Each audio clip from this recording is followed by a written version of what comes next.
जय श्री हरि दोस्तों, जय विष्णु भगवान की जय।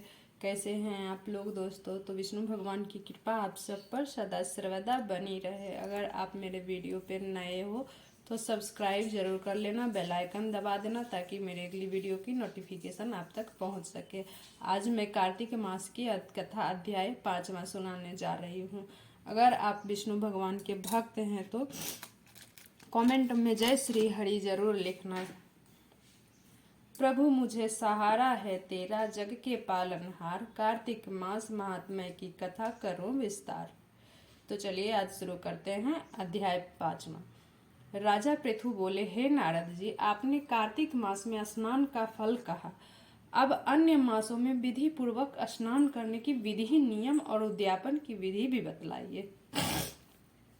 देवर्षि नारद ने कहा, हे राजन, आप भगवान विष्णु के अंश से उत्पन्न हुए हैं, अतः यह बात आपको ज्ञात है कि फिर भी आपको यथाचित विधान बतलाता हूँ।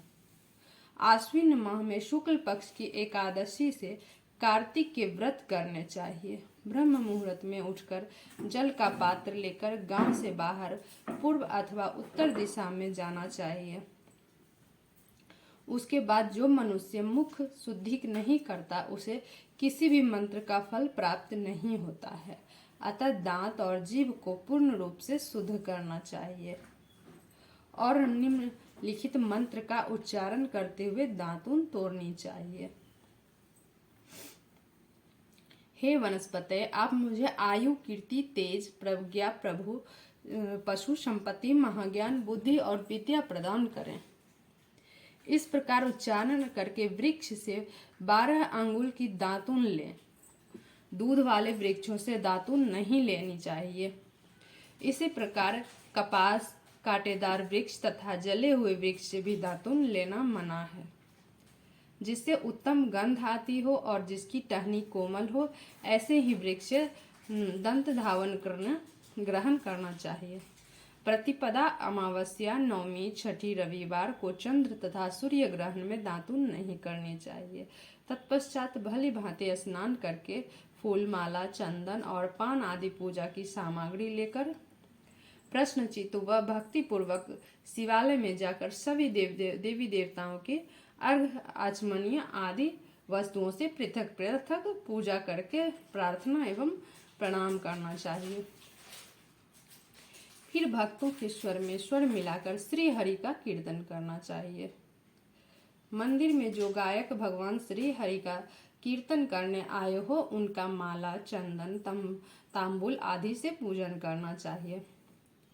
क्योंकि देवालयों में भगवान विष्णु को अपनी तपस्या, योग और दान द्वारा प्रसन्न करते थे, परंतु कलयुग में भगवत गुणगान को ही भगवान श्री हरि को प्रसन्न करने का एकमात्र साधन माना गया है।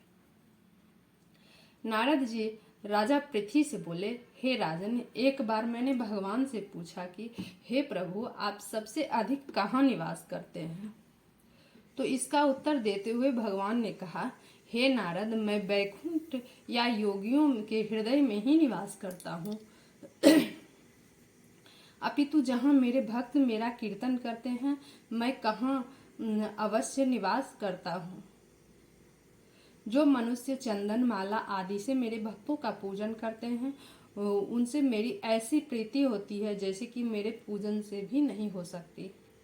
नारद जी ने फिर कहा, शिरीष, धतूरा, गिरजा, चमेली, केसर, कंदार और कटहल के फूलों और चावलों से भगवान विष्णु की पूजा नहीं करनी चाहिए।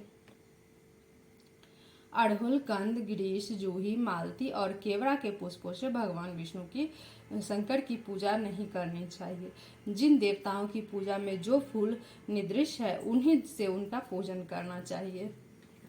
पूजन समाप्ति के बाद भगवान से क्षमा प्रार्थना करनी चाहिए, यथा, हे सुरेश्वर, हे देव, न मैं मंत्र जानता हूँ, न क्रिया, मैं भक्ति से भी हीन हूँ। मैंने जो कुछ भी आपकी पूजा की है उसे पूरा करें।